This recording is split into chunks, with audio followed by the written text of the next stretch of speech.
Students, welcome in Porwal ma'am class. और students कैसे हैं आप?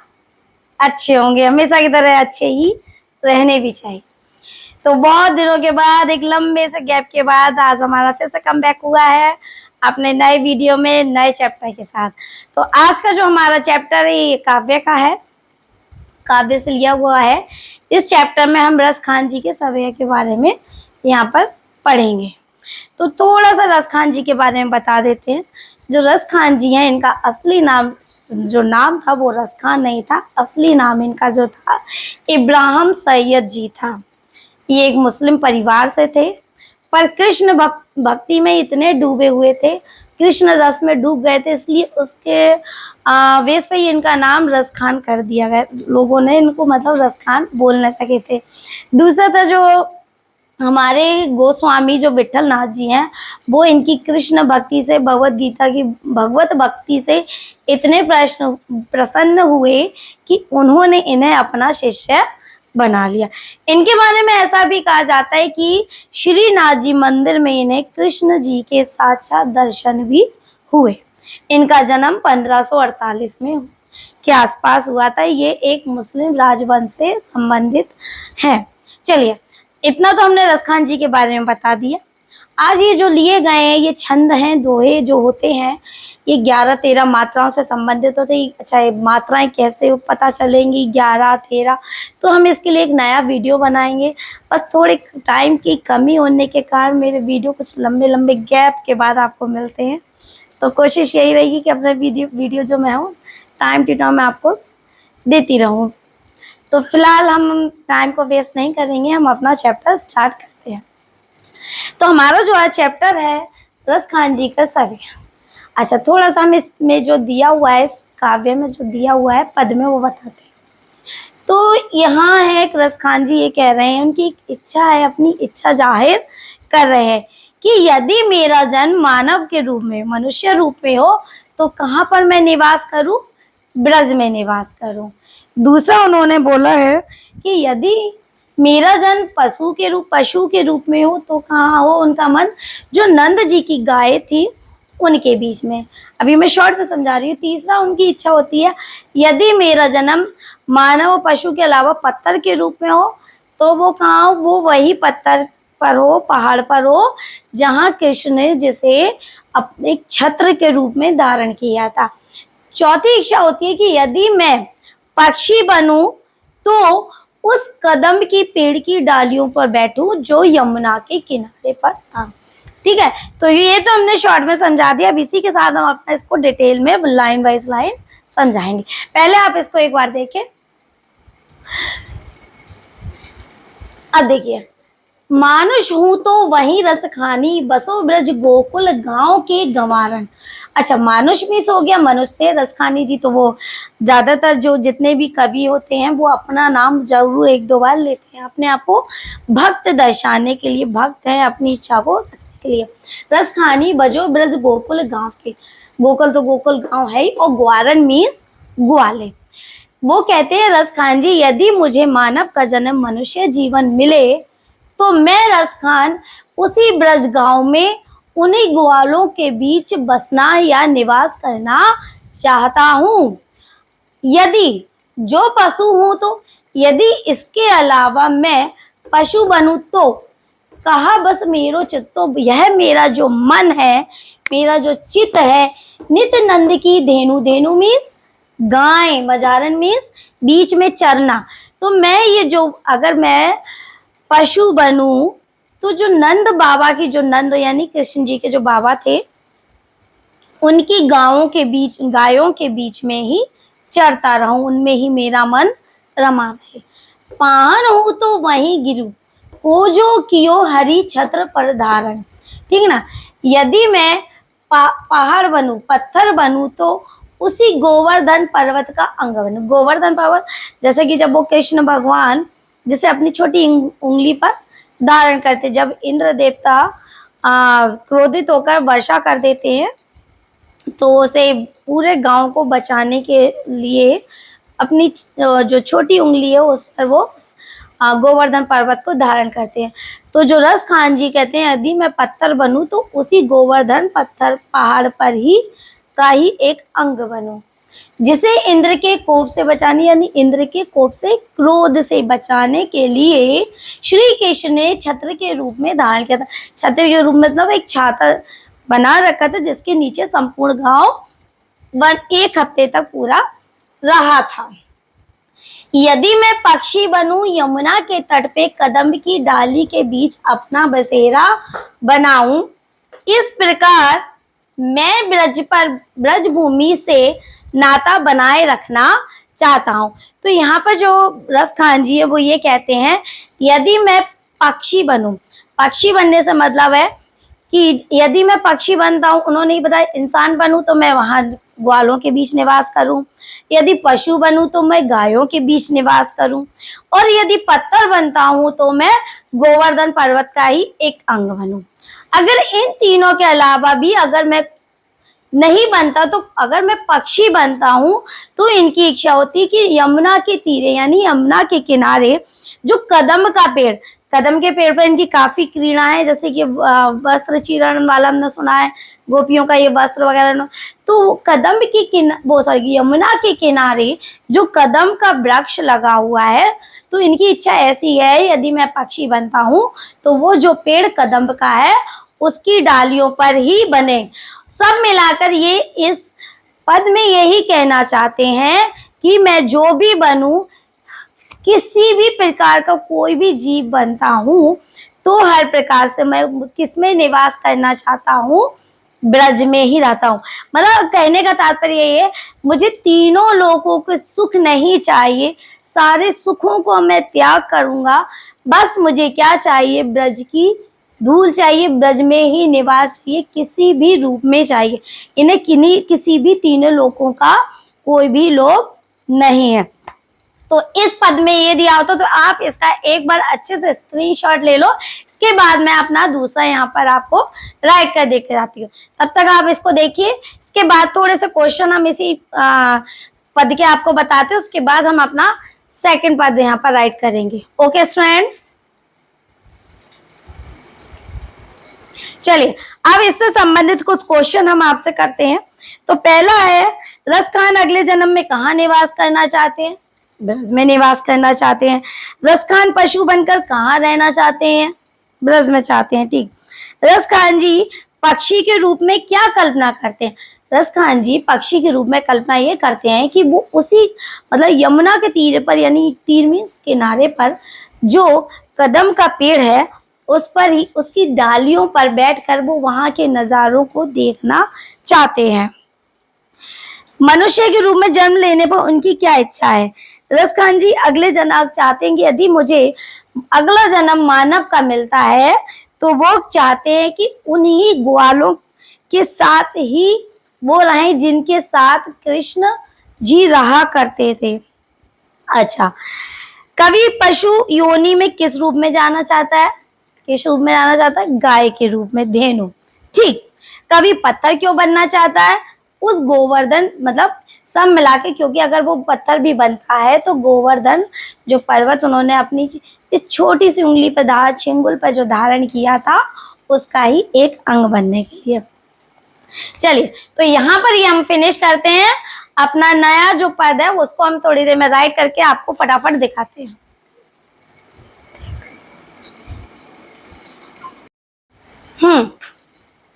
तो ये सवैया का है दूसरा पद, इसमें बोल रहे हैं या लकुटी। इसमें पहले मैं बता दूं, जैसे कि हमने अपने पहले वाले के लास्ट में आपको बताया था कि रस खान जी जो कह रहे हैं कि मैं ब्रज में निवास करने के लिए, ये ब्रज में रहने हेतु अपने तीनों लोगों के सुख को जो क्या कर सकता हूँ, उनका क्या कर सकता हूँ, त्याग सकता हूँ, उनको त्याग सकता हूँ।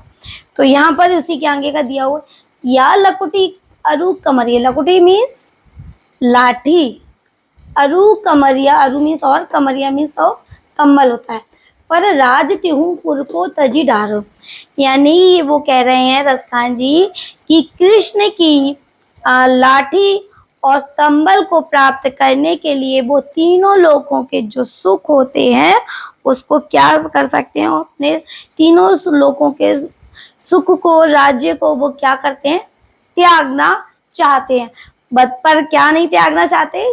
कृष्ण जी की लाठी और कंबल को। आठों सिद्धि नवो निधि के सुख नंद की गाय चराए बसरो। चाहे उसके बदले आठों सिद्धियां, आठों प्रकार की सिद्धियां जो होती हैं, अणिमा, महिमा, गरिमा, लघिमा, प्राप्ति, प्राकाम्य और इशित्व, वशित्व, इन जो आठों सिद्धियां होती हैं और नवो निधि यानी कुबेर जी की जो नव निधि जो होती हैं उनको, जैसे कि महापद, शंकर, मकर, कश्यप, मुकुंद, कुंद, नाल, गर्भ, कुबेर की, ये जो क्या है 9 निधियां हैं। तो कृष्ण जी की, नंद बाबा की जो गाय हैं उनको चराने हेतु, चराने के लिए वो उस पर क्या कर सकते हैं? आठों सिद्धियां और 9 निधियां यानी कुबेर जी की जो 9 निधियां हैं उनको वो त्यागने को तैयार हैं। जब मैं रस खान कबो इन आखिन सो ब्रज के बन बाग तड़ाग निहारो, कोटिक ए कल धोत के धाम करील के कुंजन ऊपर वारो।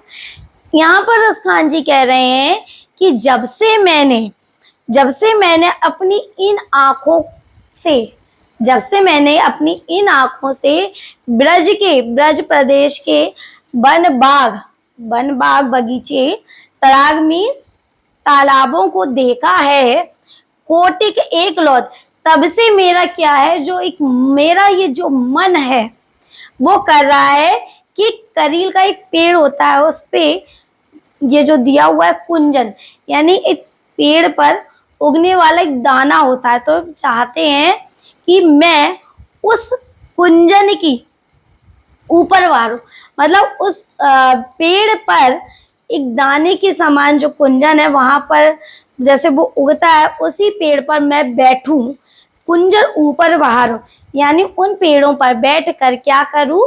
निवास करूं। यानी जैसे पक्षी होते हैं उस पर बैठ कर क्या करते हैं?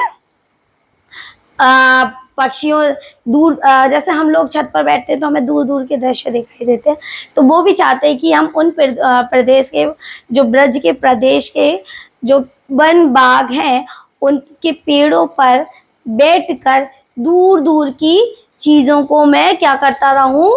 निहारता रहूं। तो यहाँ पर जैसे कि बताया है कि जो रस खान जी थे उन्हें तीनों लोगों का कोई सुख नहीं चाहिए था। क्या चाहते थे? कि वो सिर्फ ब्रज में ही बसे, उन्हें ब्रज में बसे, कृष्ण जी की लाठी और उनके कम्बल से उन्हें बड़ा प्रेम था। उसके लिए वो क्या करना चाहते थे? चाहे आठों सिद्धियां मिले, चाहे कुबेर की 9 निधियां मिले, उनका भी सुख वो क्या करना चाहते थे? त्यागना चाहते थे। पर कृष्ण की गाय चराने का जो उनका था, ग्वालों के बीच गाय चराने की जो इच्छा थी उसको वो पाना चाहते थे। रस खान जी कहते हैं कि जब से मैंने अपनी इन आंखों से ब्रज धाम के इन बाग बगीचों और तालाबों को देखा है, तब से मन होता है कि इनमें ही निवास करके करोड़ों सुनहरे महलों को ही इनके ऊपर क्या कर दूं? न्यौछावर कर दूं। यानी जो इंसान की सबसे बड़ी पूंजी जो भी उनके पास उस समय हो, उसको वो इस चीजों के प्राप्त करने हेतु उनको क्या कर दे? न्यौछावर कर दे। और क्या चीज प्राप्त करना चाहते थे? कृष्ण जी की जो थी लाठी, कंबल और ग्वालों के बीच जो उनके सखा थे उनके बीच गाय चराने का जो सुख था और ब्रज के वन बाग तालाब वगैरह तो वो बार बार देखना चाहते थे। इनका सुख प्राप्त करने हेतु वो चाहते थे कि मैं करोड़ों महलों को इन पर न्यौछावर कर दूं। अब तीसरा दिया है मोर पखा सिर ऊपर राखे। चलिए पहले से हम इसका बता दें, जैसे कि इसमें हमने बताया था इसमें वो तीनों सुखों को त्यागना चाहते थे, तीनों प्रकार के लोगों को त्यागना चाहते थे। अब जो तीसरा है इसमें क्या है? एक सखी है कृष्ण की, दूसरी गोपी से उल्हाना देते हुए, उल्हाना मीन्स ताना देते हुए कहती है, शॉर्ट बताते कि मैं कृष्ण का पूरा रूप धारण कर सकती हूँ, सबकी चीज जैसे कृष्ण जो ऐसे कपड़े पहनते वैसे कपड़े पहनूंगी, पूरा मेकअप शेकअप वैसा करने को तैयार हूँ। बट मैं क्या नहीं करूंगी? कृष्ण की जो बंसी है मैं उसको अपने अधरों पर धारण ओठों पर धारण नहीं करूंगी। क्यों नहीं करूंगी? क्योंकि उस बंसी ने ही हमें कृष्ण से दूर किया है। तो ऐसे कैसे बताया गया है इसको तो हम देखते हैं। मोर पखा सिर ऊपर राखई। तो पहले जैसे बताया कि जो कृष्ण की जो सखी है, जो बहुत प्रेम करती है कृष्ण से, वो एक गोपी को लहाना देते हुए कहती है मोर पखा सिर ऊपर, यानी मोर पंख का जो मुकुट है वो उसे अपने सर के ऊपर लगाना क्यों तैयार है। गुंज की माल गले पर यागू, गुंज रूपी जो एक पेड़ होता है उस पर एक दाना खिलता है, उसकी वो माला पहनने को तैयार है। ओढ़ी पीतांबर ले, ओढ़नी मीन्स पहनना या ओढ़ना, पीले रंग के वस्त्र पहनने को तैयार है। ले लकुटी बन गोदन, और जो कृष्ण की जो लाठी है उस लाठी को लेकर बन गोदन ग्वारिन संग फिरे, उस लाठी को लेकर वो जो गोधन यानी गोकुल की जो ग्वाले थे उनके संग बराबर, ग्वालों के संग गाय चराते हुए फिरने को भी तैयार है। भव तो वो ही मेरे रस खानी, सो तेरे कहे सब स्वांग फिरोए।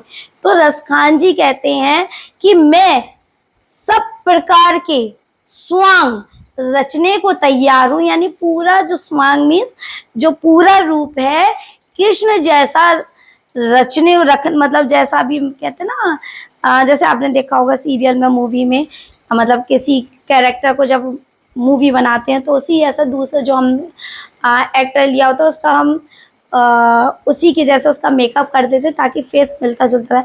तो वो सखी भी यहाँ कहती है मैं कृष्ण जैसा पूरा स्वांग रचने को तैयार हूँ, वैसे मोर पंख रखूंगी, माला भी धारण करूंगी, पीले वस्त्र भी पहनूंगी और ग्वालों के संग गायों को चराने को भी तैयार हूँ। पर रसखान जी कहते हैं कि यहाँ पर या मुरली मुरलीधर की अधारण, अधारण मीन्स अधर यानी लिप्स पर, ओठों पर धर अधरा ना धरूंगी, लेकिन कृष्ण की जो मुरली है, बांसुरी है, उसको मैं अपने ओठों पर नहीं रखूंगी। क्यों नहीं रखेगी? क्योंकि जो मुरली है उसने ही हमें कृष्ण से क्या किया है? दूर किया है। क्यों किया है? क्योंकि जो गोपियां थी उन्हें जो मुरली थी अपनी क्या लगती थी? सौत लगती थी, सौता लगती थी, क्योंकि कृष्ण भगवान मुरली में जब बजाते थे तो उसमें इतना खो जाते थे कि वो अपने आसपास सबको भूल जाते थे। तो गोपियां जो थी मुरली को पसंद नहीं करते थे, तो करती थी। तो यहाँ पर यही दिया हुआ है। अच्छा रहा इन जो पद के फर्स्ट वाले पद की तो मैंने हिंदी आपको यहीं लिख कर दिखा दी थी, आपको स्क्रीनशॉट में दिया था। एक्चुअली होता क्या है, राइट करने में टाइम बहुत लगता है। ऑलरेडी रात के 11:30 से ऊपर बज नहीं सॉरी 12 बज चुके हैं, तो टाइम नहीं है इतना। मैं उसको डिस्क्रिप्शन बॉक्स में आपको भेज दूंगी, हिंदी में समझा रही हूँ, फिर रही जो अनुवाद मैं उसको अपने चैनल पे डिस्क्रिप्शन बॉक्स में आपको भेजूंगी। तो हिंदी मैंने समझा दी है, ये रहे इसके पद, हिंदी आपको वहाँ मिल जाएगी, आपको देख लीजिए। थोड़े से क्वेश्चन है वो जरा हम यहाँ पर करके देखते हैं। पहला क्वेश्चन है, कवि नंद की गाय चराने के लिए क्या मूल्य देना चाहते हैं? कवि नंद की गायों को चराने के लिए क्या मूल्य देना चाहते हैं? आठों सिद्धि नौ निधि के सुख, यानी जो नंद की गायों को चराने के लिए कृष्ण वो रसखान जी यहाँ क्या देना चाहते हैं? आठों सिद्धियां और कुबेर जी की जो 9 निधियां थी। ठीक, सिद्ध कीजिए कि रसखान को ब्रज प्रदेश से गहरा लगाव था। अब देखिए रसखान जी ब्रजभूमि से गहरा लगाव था। वे वहां के वन बगीचों, सरोवर, करील कुंजों को निहारते रहना चाहते थे। उनके सामने उन्हें अन्य सभी सुख क्या लगते हैं? फीके लगते हैं। ठीक, अगला है क्वेश्चन, कवि नंद की गाय चरान, ये तो हो गया। रसखान करील के कुंजों पर क्या नौछावर करना चाहते थे? तो दीजिए देखिए, रसखान ब्रजभूमि में करील के कुंजों पर करोड़ों महलों को भी न्यौछावर करना चाहते थे।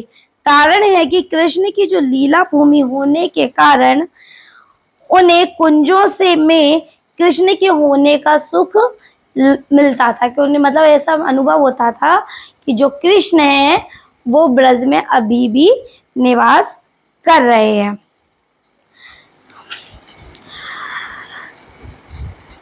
इस सवैये का वक्ता कौन है? रसखान जी हैं। ठीक। सखी कृष्ण की रूप सज्जा क्यों करना चाहती हैं?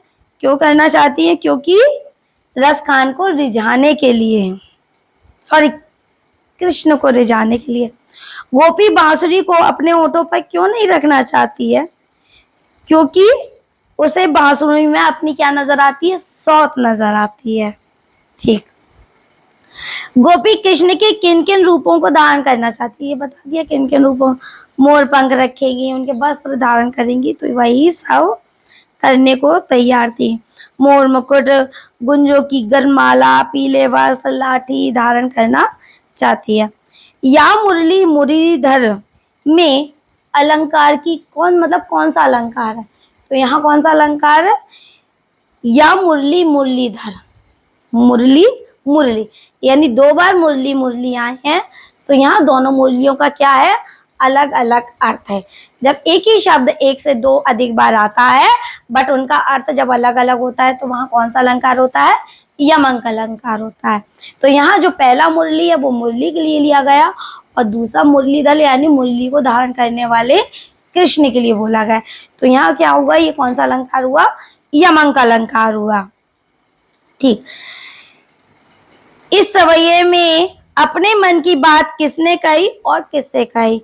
तो इस सवैये में कृष्ण की आराधिका एक गोपी है। गोपी ने दूसरी कृष्ण भक्त, मतलब एक गोपी, मतलब दोनों ही गोपियां कृष्ण से प्रेम करने वाली हैं, तो दोनों ही जो एक गोपी दूसरी गोपी से ये उल्हाना देते हुए कहती है। तो स्टूडेंट्स, आज के वीडियो में बस इतना ही। ये आप अच्छे से देख लीजिए। अगले वीडियो में इसी चैप्टर को हम पूरा कंप्लीट करेंगे, जितना भी हमारा रह गया है।